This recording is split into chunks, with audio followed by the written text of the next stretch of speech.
Well, good afternoon, ladies and gentlemen, and you're all very welcome back to the Knowledge Hub sessions here at the Summit of the Americas. I'm Dermot Davitt. So in this session, we're going to hear from some leaders in the US travel retail concessions space, from travel essentials to specialty retail to travel dining, for a view of how recovery is gradually taking shape and how it might accelerate in the months ahead.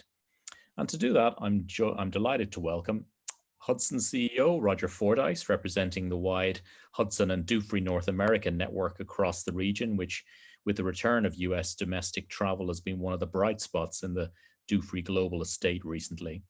We welcome also Parity Slugger, President and CEO Greg Paradis, who, as most of you will know, leads a business whose network spans around 850 stores and 170 or so restaurants and bars in more than 100 airports across North America.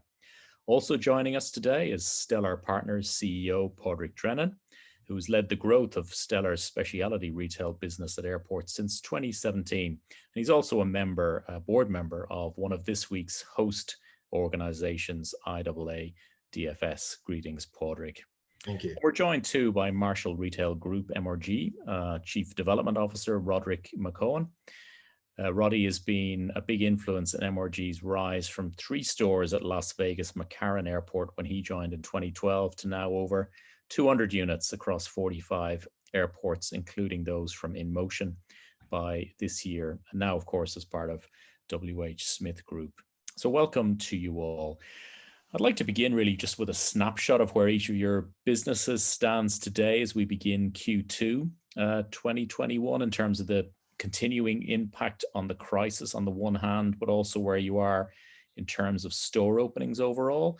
Maybe I'll begin with you, Roger. Can you just update us on the big picture across your estate? Yep, sure. Thank you very much for having me today. And, I guess similar to our peers, we continue to rely on ongoing snippets of growth coming out of the US, the travel, or the leisure travel in particular, domestic leisure travel. As Dufry reported on their year-end report, we've opened up probably about 650 of our previously 1,000 stores to date. We continue to monitor. It is, location or airport by airport. The rebound has been very, very varied, and so the degree of what is opening and how many are opening, varies by airport. But we continue to follow and watch the trends very, very closely, and continue to open up stores as the trends continued on that upward tick. Yeah, Greg, from the Parity Slugger there point of view, what's the rhythm and cadence of reopening at your locations? Yeah, it's very similar to Roger. Roger, you must be copying us, but no, we're about 65-70%. We're accelerating the reopenings. We're trying to do it in partnership with our airports in a smart, strategic way. Because one of the big challenges we all have is staffing, hiring back up. The market's gotten incredibly tight. I was just in Salt Lake City last week, where unemployment in Salt Lake City is less than 3%. So what I call that's a good challenge, particularly in light of what we were doing a year ago, where our company was furloughing 75% of our workforce. So we're about 65% of our stores open, stores and restaurants open. Business is very similar to that now. It's ramped up a lot the last 4 to 6 weeks. As we were talking about earlier, just the small group of us, and Roger alluded to, like a lot of businesses, it's a haves and have-nots. The major hubs are ramping up much faster. The leisure markets are ramping up much faster. Fortunately, we have a big presence in Florida, Texas, Roger mentioned as well. And Canada, we have a fairly large presence in Canada. Unfortunately, the borders are still not reopened there, so that is really not progressing at this time. But we hope to see some openings in Canada early summer. So that's pretty much where we are. Yeah, Padraig, what's the view from the Stellar Partners? Again, very similar to Roger and Greg. We're at about 65-70% open across the board. We have a great presence as well in the kind of Sunbelt areas with the snowbirds, and that's predominantly who's traveling at the moment, leisure travelers. So we've been fortunate to pick that up. Net, we're still about kind of 70% of where we were before. Although we're beginning to anniversary, is this time last year that our sales fell off a cliff, I think, like everybody else. So our like-for-like sales are 1,200%, which sounds phenomenal from a normal measure of sales. But given that, this time last year we were down, 90+%. Our focus continues to be on people, to make sure that we open up safely and that everybody is safeguarded. Like Greg said, hiring, rehiring is a challenge. That the market's very difficult to get associates back for many reasons. But it's a problem we're happy to have. It's better to be hiring than to go through the furlough exercise which we had last year. So happy that these are the problems we're having as we too see sales pick up. Roddy, what's the situation with MRG? And I suppose just beyond that, what are the kind of priorities that you as a management team are putting in place right now? Well, but obviously the people and the hiring that the guys have mentioned, and getting back up to speed with all the stores up and running is a major challenge and a focus for everybody. The other thing I think, frankly, is that the measure that Padraig's talking about versus sort of like 2020 is a little bit of a false rainbow, isn't it?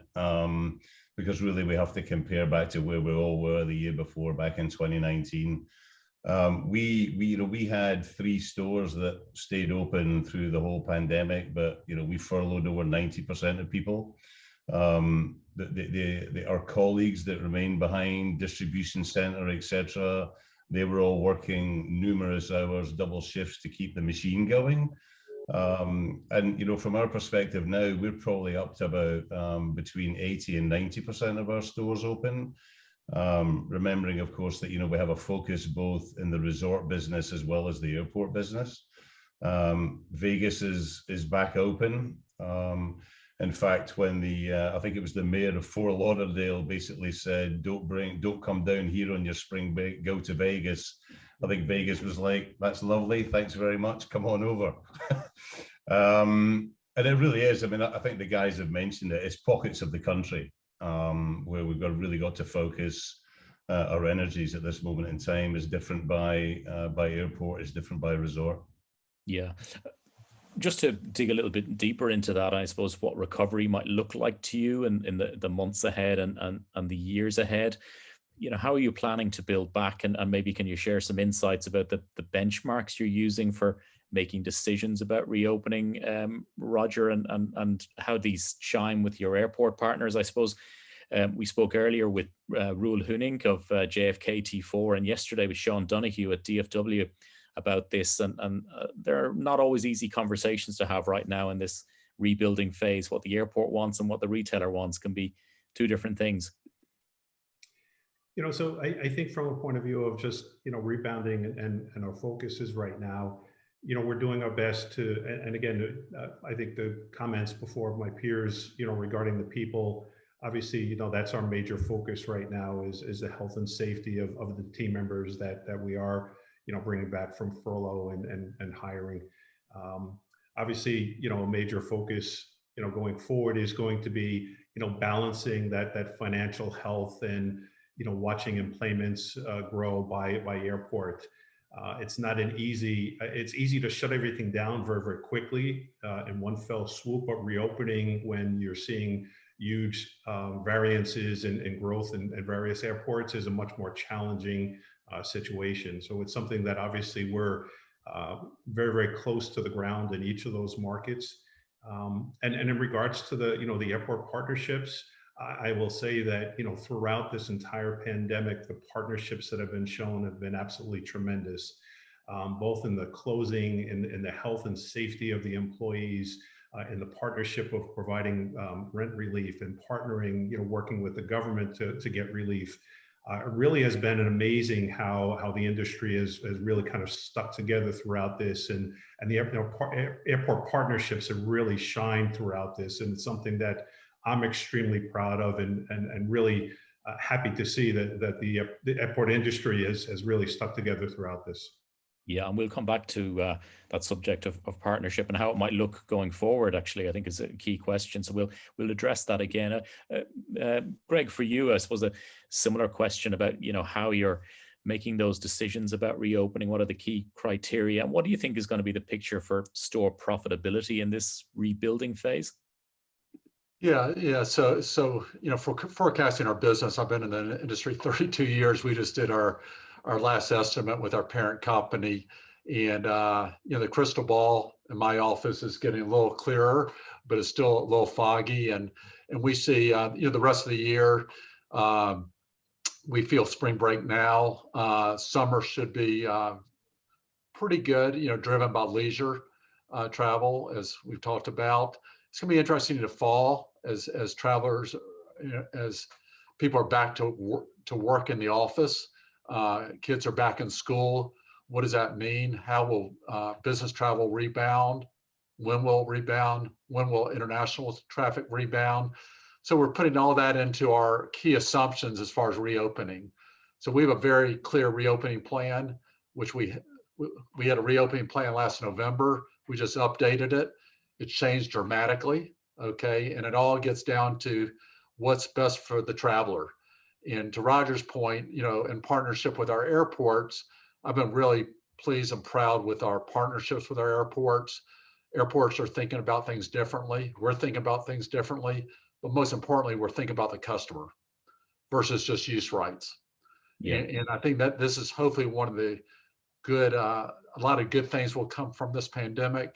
Hopefully that will be one that continues where it's truly a focus on the traveler versus just talk, and gets back to the old use rights, everything else. So this is it's a collaborative process with our airports. Our challenge, like my other panel members here today, is how we open up new units without bleeding more cash. And with that being said, is in some cases we have to, because it's a very important customer service. But that's where we're having good discussions with our airports as to what is truly a nice to have versus a must have today. And the essential services are must haves. People need to eat are must haves. And in certain ways, we're being more creative. We're in travel essential stores. There's a larger grab and go component, which is very important. And it's a quality grab and go component, which is, once again, giving the customer what he or she wants it when they want it, versus in the past, we weren't able to sell it in that store because it wasn't part of our use rights. So hopefully that, so it's a collaboration. And the plan we have today for the rest of the year will probably change, maybe not as significantly as it did from November to now, but it will change. And agile companies are the ones that will be successful, and agile airports are the ones that will be successful. Yeah. From your point of view, what's driving the reopening in your business? And I think Greg makes an important point about, that being the traveler's needs overall. But of course, then the conversation with the airport is not always an easy one, because clearly they don't want a mix of openings and closures dotted along their pathways, and they want a lot more open, perhaps even more quickly than you can do it profitably. So I guess what are your thoughts on that overall picture? Yeah, entirely true. It is a balance, and it is all done in partnership with the airports. And we're very clear, without the partnerships of the airports that took away MAG, we wouldn't be here today. So we are very conscious that we are in this together, and we're in this together to provide the best possible services to the travelers at the airport. So like everybody, we're looking at the passenger numbers, the flow during the day. We too are seeing the flexibility that is needed in the industry as regards opening hours. Some stores are open specifically for the traffic that's at the gate, and we're being allowed to close when there is no traffic, either very early in the morning or later in the day. The challenge continues to be the variety of passengers that we're seeing are more leisure based. So we've flexed our offer to do that. The airlines are not really providing much food, so grab and go has become a big component. As in all times of stress and upheaval, we're seeing a move to quality. So the passengers who are traveling are spending more in our stores, particularly on more premium food elements, but also with brands that they really know. So it's one airport at a time, and even in the airport, it's one terminal at a time in understanding when we can open. And we are desperate to open because we do want to get as many of our associates back, and we do want to be serving as many passengers again as possible. Yeah, Roddy, I guess it's a lot about flexibility in this reopening phase. What's driving it from the MRG viewpoint? Yeah, I mean, I think flexibility and collaboration, as the guy said, with our all of our clients and landlords and different airports and resorts is fundamentally key. From our perspective, we have some great analysis work that we've done, both back of house, but also at the store level. So a lot of great sort of like metric analysis where we can measure passengers coming in from the concourses. The guys have talked about the type of passenger. The demographic has definitely changed predominantly with the leisure passenger.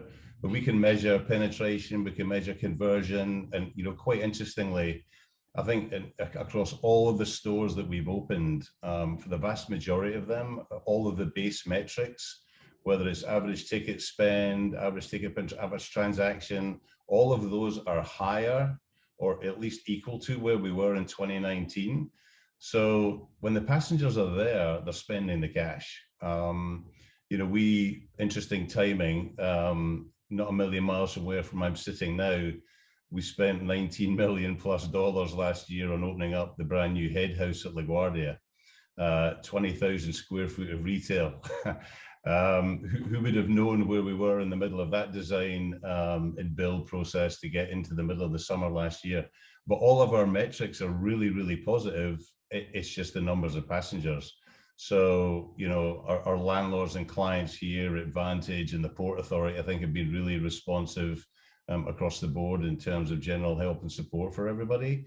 And I think that's fundamentally important. This business is a marathon. Greg and Roger and Podrick and I, between us, have probably got well over 100 years of experience in this. We've all been around the globe a few times in terms of the number of miles, as well as our business development colleagues.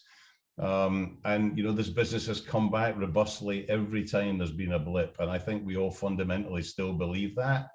And it's important that we believe that. I think we believe that. I think the industry believes it on the airline side, as well as our clients and landlords. So it's only a matter of time, I think, till it all comes bouncing back.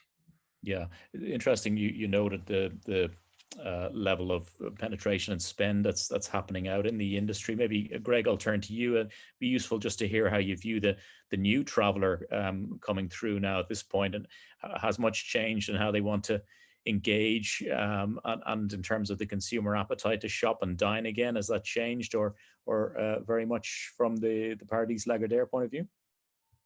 Yeah, it's interesting. When I think back last June, how the customer was responding and how the traveler was responding was quite different than today.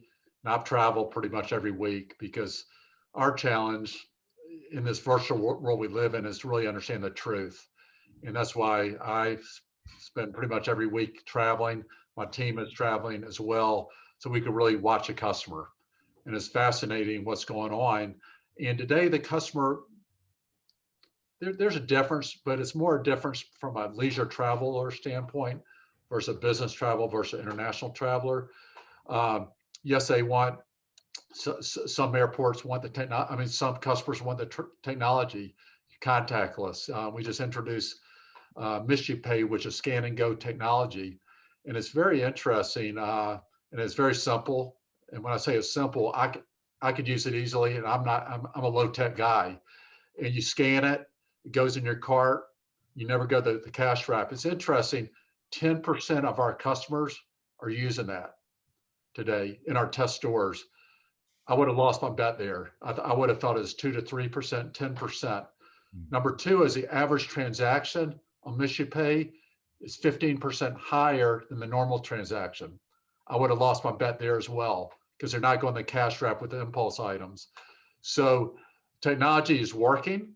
Not all travelers want technology. I see a lot of baby boomers like myself who want the traditional experience because our hands are full with our luggage or our child or whatever, and some want both, somewhat an option. So it's been interesting from a category standpoint. And if you look at two things, travel essentials, we've talked about it. If you're a good operator, your stores flex up and down. The big change from a travel essential store standpoint is readables, which was going down prior to the pandemic. That has simply accelerated going down. In the other categories, and this is, once again, Roddy said it, we've been through this cycle many times. There's hot and cold categories, and the good merchants understand how to flex up and down. And that's what we spend a lot of time on. And that's the fun part about the business. So readables is way down, beverages, snacks, healthy, electronics, grab and go is way up. And going back to what Roddy said, is the customers willing to pay for quality. They're willing to spend money.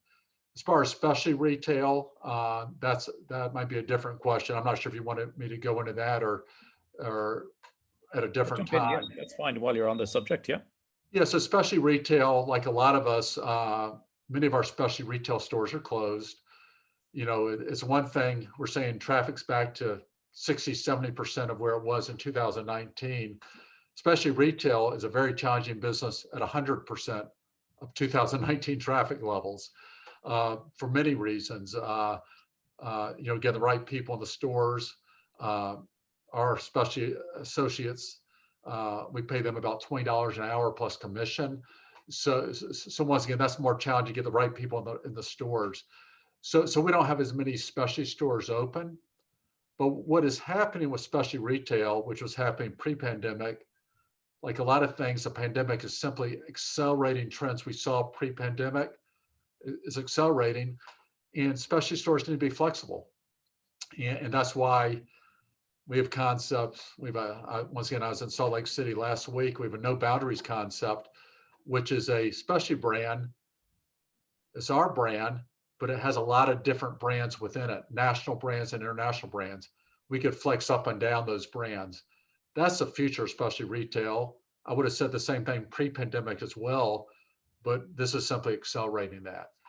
There will still be these mono brand stores, which will be important, particularly with international airports, but flexibility, you're gonna hear that over and over today, is critical. And those operators who are truly agile, who have an infrastructure, who give local decision-making to our team, will be the ones that are successful. Once again, most importantly, taking care of the customer.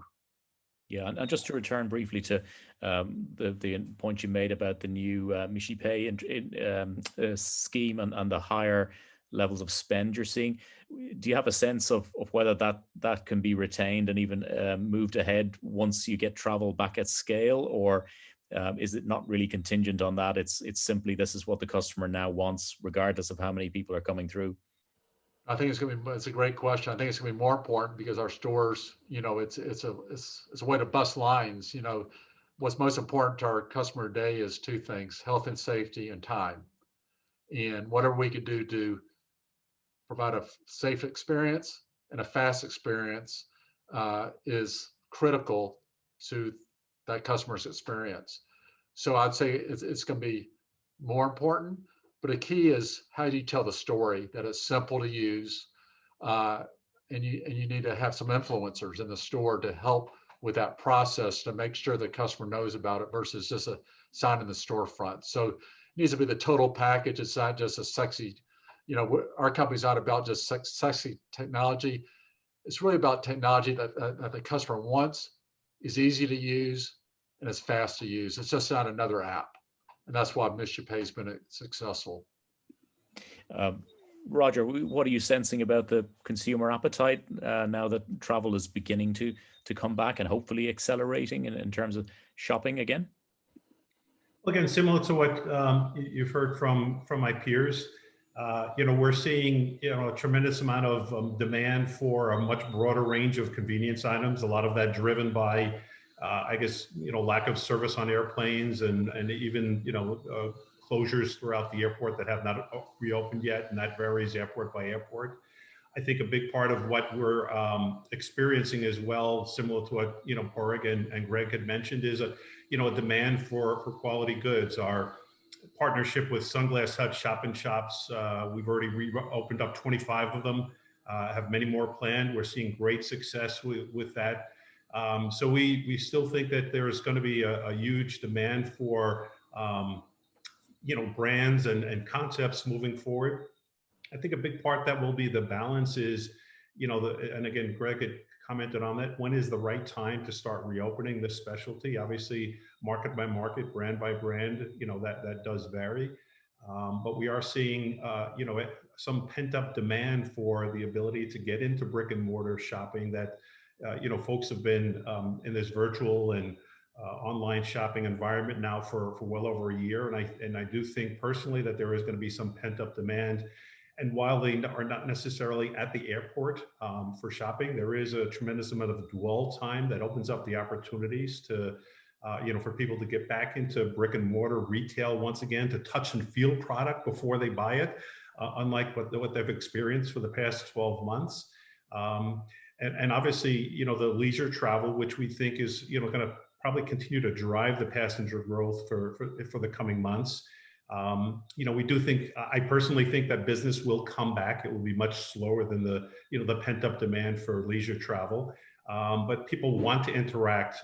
They want to do business in person. I do feel that will come back at some point. I think the wild card, and Sean Donahue mentioned that yesterday in forecasting out DFW's rebound, is the international and how does that now react? There's a lot of unknowns with all the restrictions going on throughout the world. And I think, that's the last piece of the puzzle that, remains unclear in that crystal ball that Greg referred to, is when does that come back? How robust? And what does that demographic look like? I think that's going to be an interesting aspect for the US and Canada.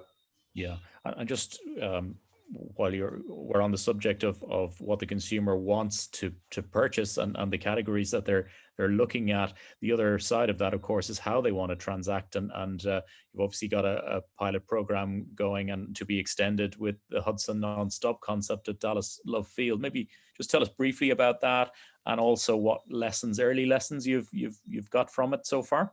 Yep.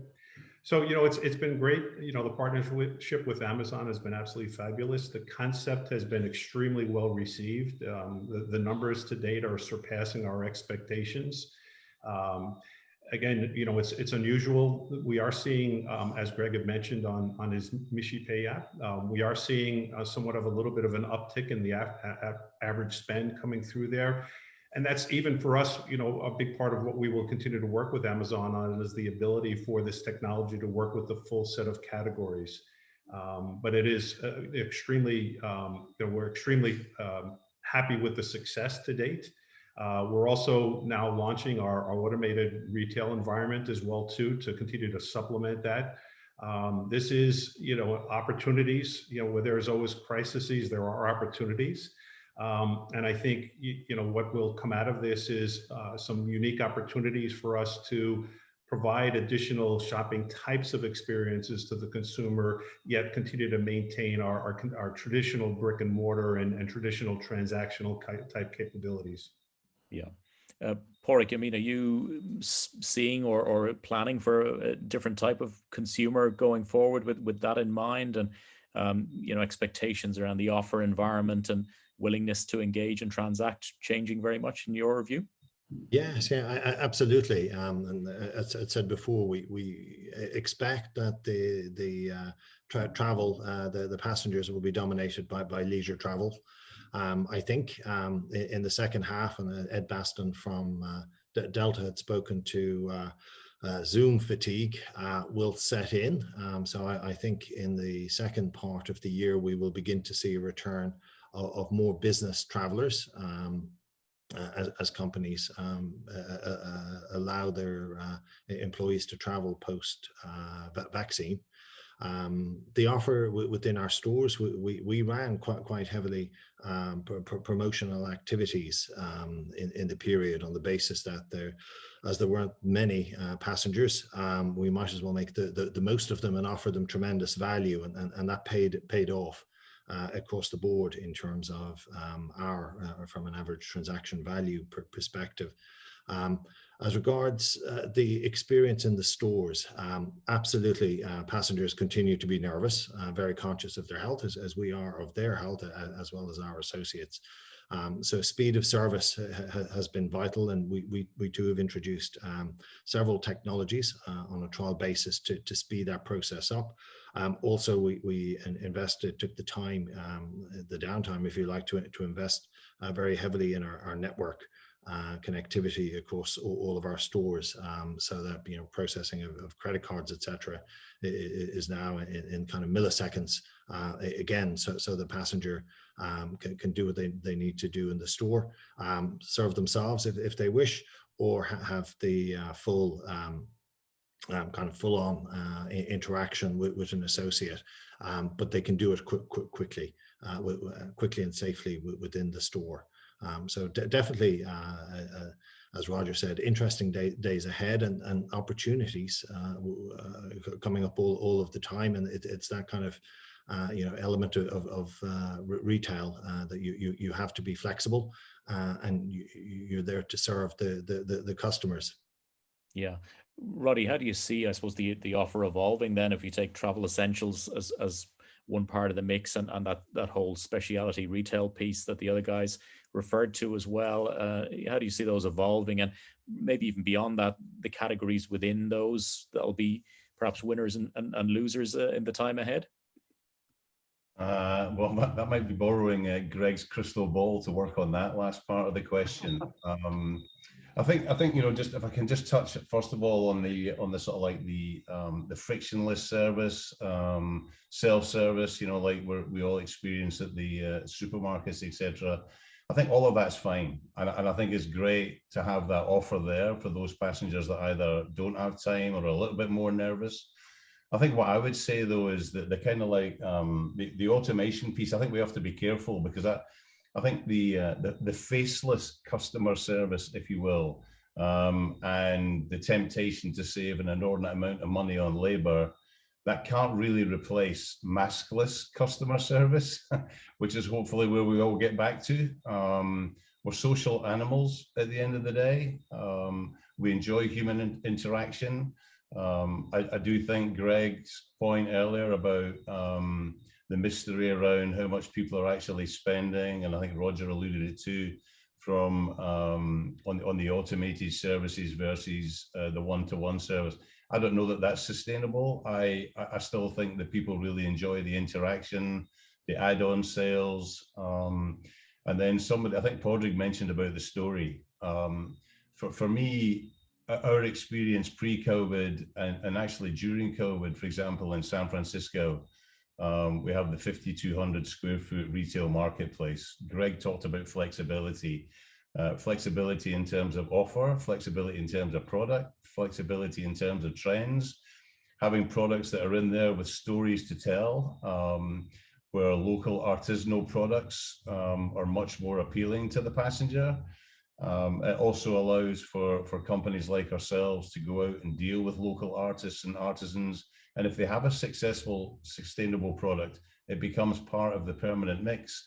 And then that allows you to change the offer right up front at the beginning of the store as well. It continues to create interest and drive revenues. But you can't do any about this without great people that work for you. And I think I can only talk about our organization, but our HR team throughout the whole of this COVID pandemic have done a phenomenal job in terms of continuing things like organizational health within the company and training and constant communication from top to bottom, regular communication at all levels, and having an open door policy that people can just raise their own concerns.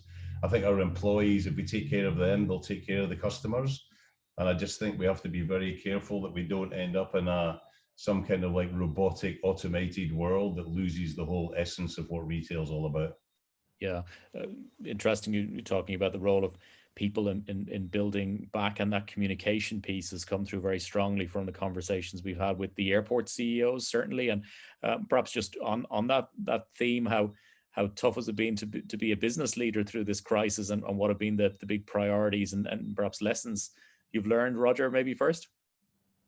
And I just, before I answer that question, just want to comment on something that Roddy hit on. I think one of the areas that we're seeing some unique shifts is, in this automated retail environment, we are staffing these stores. So our Hudson Nonstop is in fact staffed. What we're finding is we're able to use those service levels now more for true service as opposed to dealing with transactions. So it is becoming more of a customer service oriented business than a transactional business. So I think, a lot of it, has to depend on, we still very, very much believe that even in the automated retail, that possibly some level of servicing is going to be required. We're not looking at this as replacing employees, just allowing to use them more for stronger and better customer service. And I think, from a leadership perspective, I think what I have seen is very similar to what Roddy had just commented on. Throughout this past year, what I have really experienced the most is a tremendous amount of what our company is really all about: the dedication, the commitment, the underlying core values that our company believes in day in, day out, came through stronger than ever. I mean, clearly the sad part of us having to furlough almost 70% of our staff was probably one of the toughest experiences that I've had to do in my 35 years in this business. It was very, very tough. But the remaining team members, how everybody stepped up, was willing to do anything at any time for the success and the health of the company was truly amazing. And I think all of my peers, have said that about their own teams, that, this is a business about people, and the strength and the dedication and commitment of the team members is really what has made our companies successful to date. I'll reiterate once again, I think one of the greatest aspects that have come out of this as well too is the partnership that we have found with the airports. And I think that flexibility that you've heard commented on a number of times today will be, very, very crucial for not only for us as concessionaires, but also for the airports moving forward. Is just, continuing to work. You challenge us, we'll challenge ourselves to find a way to make the industry better and stronger coming out of this. Yeah, I mean, on that theme, perhaps Craig, I'll turn to you. I mean, how do you see the crisis affecting relationships, and even including contractual relationships within the industry? Because the dynamics look to be changing between each of the parties in what we would call the industry trinity. And do we need to radically rethink the business model looking ahead? Yeah, it's a conversation we've had with a lot of our airport partners. The good news is now there's openness to talk about it. And, prior to COVID, we all knew the old model, which, as I define the old model in North America, is a minimum guarantee versus a percentage of sales, was broke. I can't say it was absolutely broken, but it didn't work a lot of times, like during the Great Recession or 9/11. And did it really promote a true partnership with the airport? And I believe now, airports, and just the conversations I've had with airports, there's a different mindset. Partnership is thought of differently. It is more, instead of just talking the talk, real appreciative of all of the partners we've had around North America. We're in about 100 airports. I'd say 90% have been great partners. and that's 90% is a good, and we believe we've been very good partners as well. So it takes two to tango, right? So I do believe it will evolve. There's the one model that may continue to evolve is a model we have with one of our airports where it's a 50-50 partner profit sharing. Pretty simple, 50-50 profit sharing. And very honestly, when we got in this relationship, I was nervous because I said, now we need to open up our closet to our airport partner. The irony is that airport, like a lot of airports, thought concessionaires made a lot more money than they did. And the reality in this airport, if you look at our effective percentage rental, is about the same of a major airport. But the real difference is we're spending money where it makes sense together. So for example, if we have a midterm refurbishment commitment, in some cases the airport says, Parity, don't spend money here, spend it here, or don't spend it at all because they have skin in the game. So it all gets down to what's best for the customer. So that model may continue to evolve. The minimum guarantee model needs to at least change to tie into traffic. We know it's important for a lot of our airports to meet their bond covenants and other financial commitments. So we recognize that. But when it's tied to traffic, then it's I think it accomplishes both. And then this way, when there is a pandemic, or hopefully there won't be another pandemic in my lifetime or my kids' lifetime, but another great recession, that the contract will adjust accordingly. So the good news is airports are thinking about it differently, consultants are thinking about it differently, and it's all going back to partnership to make that traveler experience a better one. And I think we made progress today versus where we were pre-pandemic. Yeah. Pádraig, what would be your view of that? Do you see an appetite for change among the airport community that you speak to and the partners, and how might that potentially look? Would you have a preferred model that you'd like to work towards?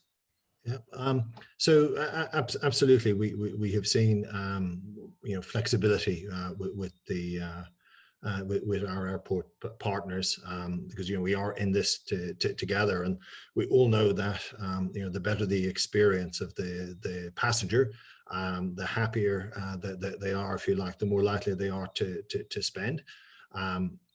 Our opportunity, I think, at this point, from an industry perspective, is the opportunity to redefine that business model. As Greg had said, we do understand that the airports have bond commitments, finance commitments.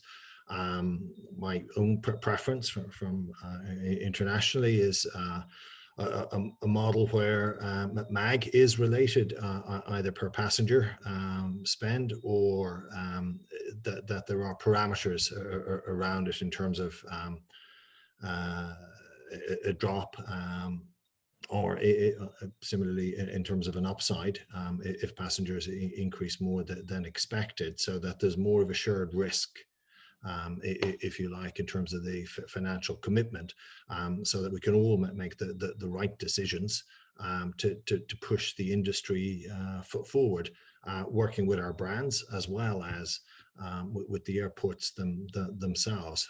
It is kind of what we've gone through reminds me of the great singer Billy Ocean, when the going gets tough, the tough get going. And I think we have seen that working with our airports, we did what we needed to do together to survive, and now it's a case of just rebuilding the industry across the board with a better business model and a longer term sustainable business model. Yeah. Roddy, just a brief word on that from your point of view as well. Clearly, I mean, the airports have many big commitments themselves financially, and so changing that balance of risk and reward is perhaps not such an easy conversation to have in all that many cases. But what's your sense of the broader airport view? I guess it differs location to location, of course. What would be the MRG preference for a new type of model out there? Well, first of all, I was glad that Pádraig didn't burst into song there and doing his Billy Ocean impression. For me, and us, I think it's all about the fact that if you know one airport, you know one airport. Padraig mentioned it, but if you know one terminal, you know one terminal. And so I think we have done, and I think the industry needs to do a better job of understanding each other's sides of the equation. Greg talked about, one particular account that he's got where it's more done on the kind of profit sharing basis. So that, does it need to go that far? Maybe that's just an option that's on the table. Does an airport invest some capital to help support the concessionaire? I mean, that's obviously a big challenge for the industry. That hasn't gone away in terms of capital expenditures and the increase in dollars per square foot. But I think we need to show commitment, and I think the airports and our partners and our brand partners. And all of this has an impact on our ACDBE partners, which is a very uniquely American issue. We just have to continue to work together. And I think this sort of like ongoing collaboration, building on the strength of these long-term relationships is very powerful for any organization. And then sticking to the commitments. Greg talked about, getting stores up and running and how we do that on a timely basis, on a flexible basis with each of the airports. I think in terms of looking at minimum annual guarantees and having them tied to enplaning passengers, that doesn't necessarily start in year one of a contract, particularly as we're coming out of COVID. Greg talked about opening new stores. This is kind of like mind-boggling, I think, from a BD perspective, is that we're about to open some between 50 and 60 stores, of which 40 of them are new. That were all commitments that we won back in 2019 and into the beginning of 2020. So you still have to work through the commitments that are there. Now it's about timing. Now it's about flexibility in terms of the opening hours, etc., to start with as we come out of COVID. But again, it goes back to the fundamental belief that this is a marathon and it's not a sprint. And in a few years' time, hopefully we'll be able to laugh back at this and we'll be able to do it face to face. Yeah, well, that'll be important for sure. We're running slowly to a close here, and we need to finish before the hour because we have another session coming in. But I just wanted to close with perhaps a brief message, or ask you what a brief message you might have for business partners out there, a lot of whom will be either on the brand side or on the airport side, even, about the future of retail in your region. More broadly, is the long-term picture bright, Roger? Absolutely. We're very, very bullish on this industry. We always have been. To Greg's point before, there's been over the years many impacts to the industry, and obviously this is probably not the last we'll see in our lifetimes and the industry's lifetime. So I think clearly the message to the partners is one of open lines of communication and partnership. I mean, to Roddy's point before, every airport is a little bit different. Their needs, their concerns, we have to understand their concerns and be cognizant of their concerns. They need to understand our business model and understand our concerns as well too. And if both parties are willing to do that in open lines of communication, you can then strategize and figure out a new way to conduct business if it's necessary, or potentially look at opportunities outside of how the business was managed before. But our entire team is really excited about the future. We're excited about the initiatives that we're launching. We're excited about the partnership, the new partnerships that we've seen develop over the years, and we continue to work at continuing to build those. Thanks. Padraig, from you, what message out there for business partners? And I'm thinking also, a lot of brands will be on the line in particular as well, taking part in the exhibition, but very uncertain about what the future of the industry holds. What broader message would you have? The message is that the future is bright. Passengers are returning, albeit in the US at the moment, domestic, but the international passengers will return. As an industry and as a group of competitors, if you like, we've all proven that we're resilient and flexible because we're all here. I do think there will be some consolidation or changes with some operators, but definitely the stronger operators through this crisis, as always in crisis, have proved themselves to be resilient and good partners, both for the brands and for the airport. I think it will be a slow recovery in some respects. And that's to be managed in terms of our expectations, the airport's expectations. But together we can rebuild the business, the industry, and be able to look later on to have more robust forecasting. As Greg had mentioned with the crystal ball, I think it'll just take a little bit longer, but very confident that the future will be very bright. And as a sector, airport retailing will bounce back and continue to be a great window for brands for both domestic and international travelers. Yeah, Roddy, what would be your view, your message? Yeah, I mean, well, listen, I mean, I think for North America, and I'll include Canada in the conversation, I mean, I think there's just massive demand. There always has been for people to come and get a taste of Americana, if you will. So the international passengers, I think there'll be a massive pent-up demand for that longer term. It's all about the restrictions that Roger discussed there earlier. The business passenger is an interesting dynamic in terms of how they will come back and when they will come back. For me, the continued discussions around making retail experiential, that was something that was pre-COVID, something that we were already working on, continued innovation, and to continue to create unique retail experiences. I think taking our brand partners, taking our suppliers, not forgetting them who have really stood by us, long relationships with them, our ACDBE partners and our clients and landlords, that everybody just keep the faith. This business will come back, and it'll come back probably even stronger than it was in 2019. Yeah. Greg, final word to you. You're working across obviously multiple business channels as well with this. You see them all recovering at broadly similar rates. I guess duty free perhaps more slowly than international, but just what's your message also to those partners out there? Yeah, so my perspective, I don't want to be too repetitive, but North America, fortunately North America, we're blessed with a very significant domestic travel component, unlike a lot of other countries. I know China is we operate in China, and China has come back very strong. And we've hoped that would be our roadmap here in North America. It's taking a little longer than it did in China for various reasons. Don't want to get into political conversation here, but we're very bullish. Once again, we've been through the cycles.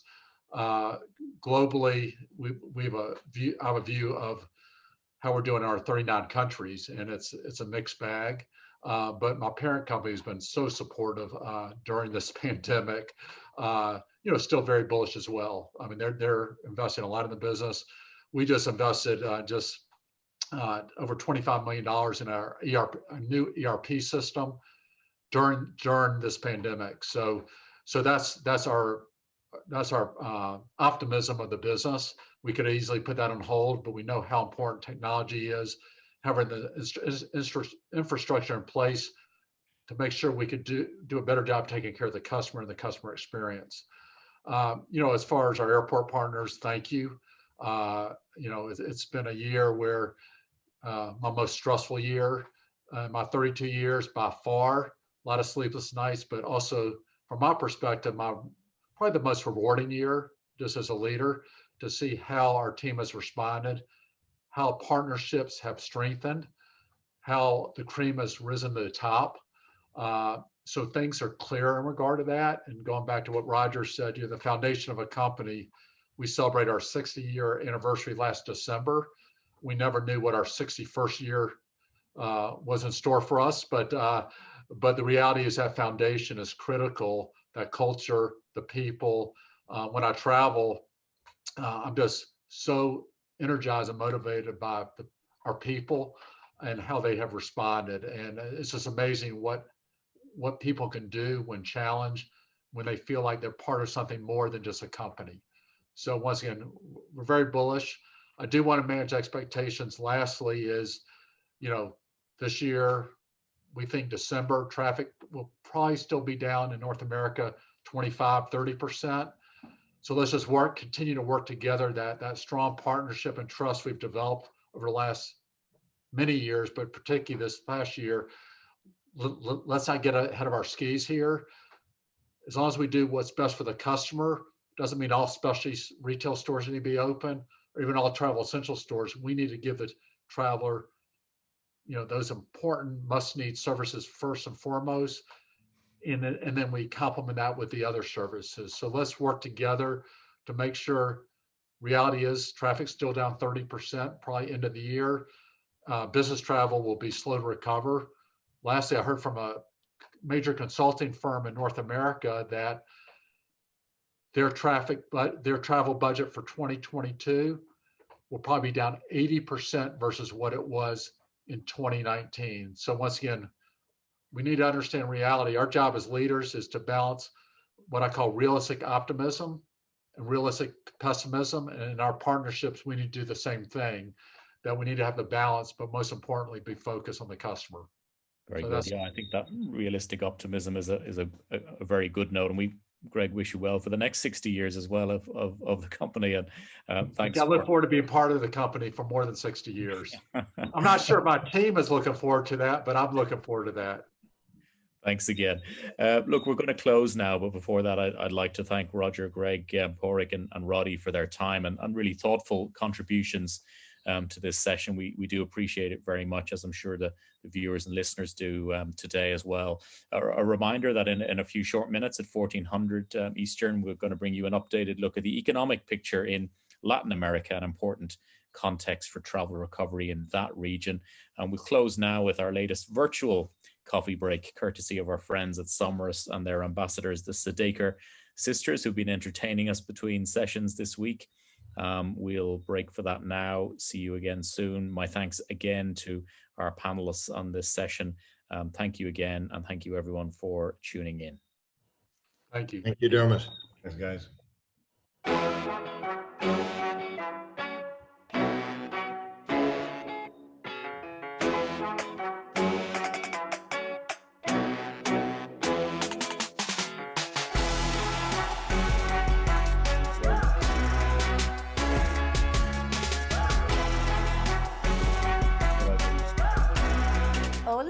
Muchachos and muchachas, I'm Seema Sadaker.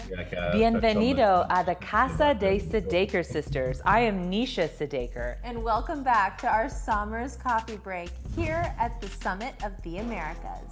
And we're ready to get picante with our Somers Coffee Fiesta. The most popular variations of coffee in Mexico is the Café de Olla. Its name derives from how the coffee is traditionally made in a clay pot.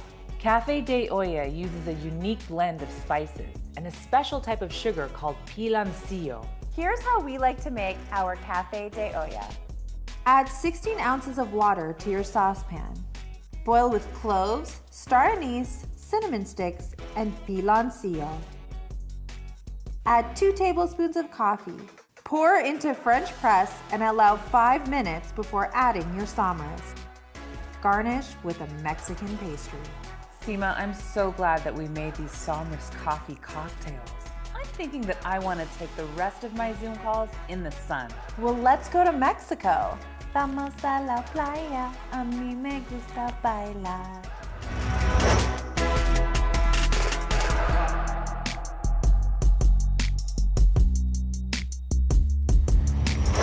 Wow, Mexico was amazing. That was so much fun taking all of my Zoom calls right there in the sun. I made 3 deals in a row. Sipping Somers is so much fun in Mexico. Hasta luego. Adios.